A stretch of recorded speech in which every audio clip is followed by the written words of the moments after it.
আসসালামু আলাইকুম। রমজানের ৩য় ভ্লগে আপনাদের স্বাগতম। তো আজকে আমি সেহরির জন্য এখানে বেগুন ভর্তার আয়োজন করেছি, আর সেই সাথে এখানে আছে পাঙ্গাস মাছের তরকারি। বেগুন ভর্তা অল্প পরিমাণেই করব, কারণ যেহেতু আমি আর আব্বুই ভর্তা খাবো অতিরিক্ত ঝাল দিয়ে। তো এখানে আমি আব্বুকে হেল্প করছিলাম বেগুন ভর্তা বানানোর জন্য। তো আমি অতিরিক্ত লবণ দিয়ে দিই, যার কারণে আব্বু আমার উপরে চিল্লাচ্ছিল।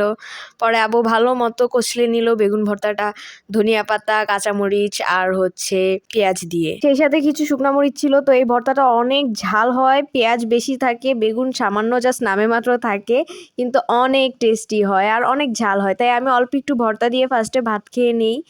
এই ভর্তাটার টেস্ট এত ভালো লাগে, স্পেশালি বেগুনের যে পোড়া ফ্লেভারটা, ওটা অসাধারণ লাগে। আর মূলত বেগুনটা যত বেশি পোড়া পোড়া হবে তত বেশি এটার ফ্লেভারটা মানে মজা লাগে আর খেতে অনেক টেস্টি লাগে। আর যত বেশি শুকনা মরিচ দেওয়া হয় এই শুকনা মরিচটার ফ্লেভারও অনেক ভালো আসে। সো ওভারঅল এই ভর্তাটা আমার খুবই ভালো লাগে, আর ধনিয়া পাতার ফ্লেভারও আমার ভালো লাগে। যদিও অনেকে ধনিয়া পাতার ফ্লেভারটা পছন্দ করে না, তো তারা এই ভর্তা বানাতে চাইলে স্কিপ করতে পারে। তো এই পাশে ছিল পাঙ্গাস মাছ। তো পাঙ্গাস মাছের এই পিসটা, কোলের পিসটা আমার যে কি ভালো লাগে আমি জাস্ট বলে বুঝাতে পারবো না। আমার খুবই ভালো লাগে পাঙ্গাস মাছের কোলের পিসটা, স্পেশালি এখানে যে তেলটা আছে না, এই তেলটা খেতে খুবই টেস্টি লাগে আমার কাছে। তো সবার কাছে, যেমন আমার বড় আপুর কাছে এটা একদমই ভালো লাগে না, সেই তেলটাও খেতে চায় না, তার কাছে মজা লাগে না। কিন্তু আমি যতবারই পাঙ্গাস মাছ খাই, আমি আগেই এই পিসটা চুজ করে নেই আর এই পিস দিয়েই ভাত খাই।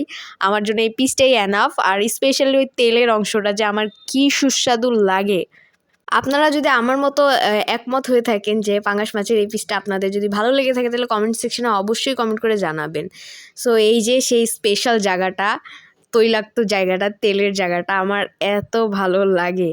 সো যাই হোক, অনেক মজার একটা সাহরি আমার শেষ করেছি। শেষ করার পরে সকালে উঠলাম, ঘরের কাজ ছিল সেগুলো করলাম। এরপরেই তো ওয়েদারটাও বেশ ভালো আজকে, একদম চকচকা রোদ। তো অন্যান্য দিনের তুলনায় আমার কাছে মনে হয়েছে বেশ গরম পড়ছিল আজকের দিনটাতে, বাট স্টিল অনেক বাতাস ছিল।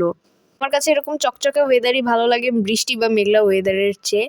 তো আসরের পরপর আমরা শুরু করে দিই ইফতারের আয়োজন। তো এখানে আমি আলু আর বরবটি কুচিয়ে নিয়েছি, সেটা পানিতে সিদ্ধ করে নিব। তো এটা মূলত করছিলাম আমি নুডলসের জন্য।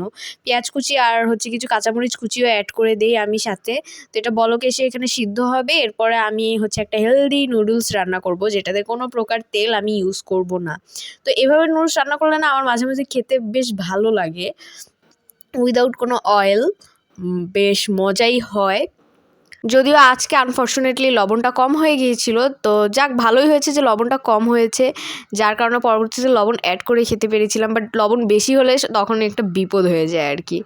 তো আমি এক্সট্রা মশলাটা অ্যাড করে দিলাম। তো আমি 2 প্যাকেট নুডলস অ্যাড করে দিব। তো যার মধ্যে একটা মশলা আমি অ্যাড করেছি, আরেকটা মশলা আমি পরে অ্যাড করব। তো এই তো এখানে আমি নুডলসগুলো অ্যাড করে দিলাম।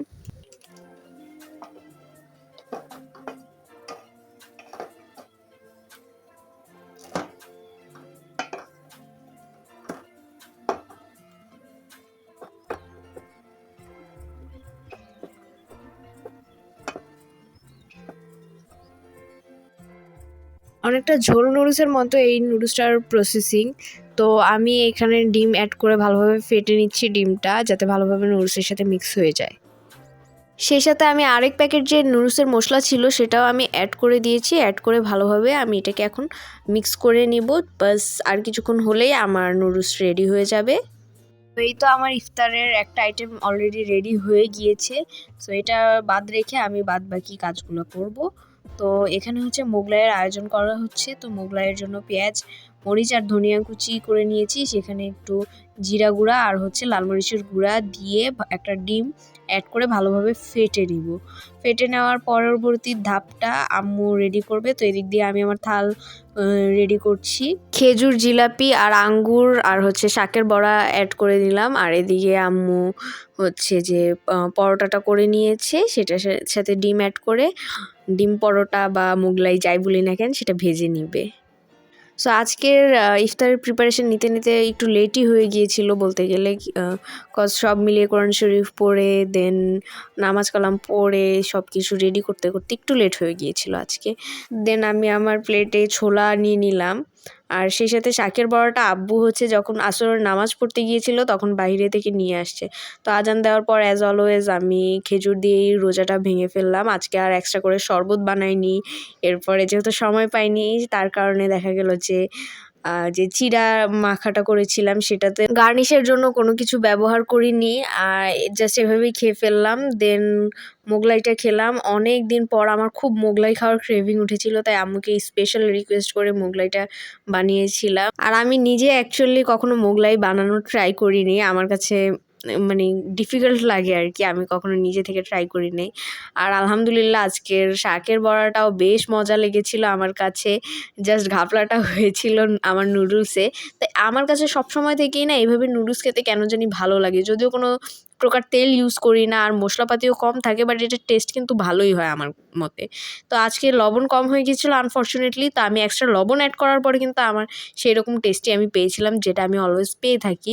তো ভালো মতো মিক্স করে নেই। লবণ দেওয়ার পরে হালকা একটু টেস্টিং সল্টও অ্যাড করেছিলাম টেস্ট বাড়ার জন্য। এই যে আপনারা এখানে দেখতে পাচ্ছেন কি বাতাস। তো আমি হচ্ছে নামাজ পড়ে এসে এই শ্যুটটা করি। তো তখন আরও অনেক কিছু খাওয়া দাওয়া আমার বাকি ছিল।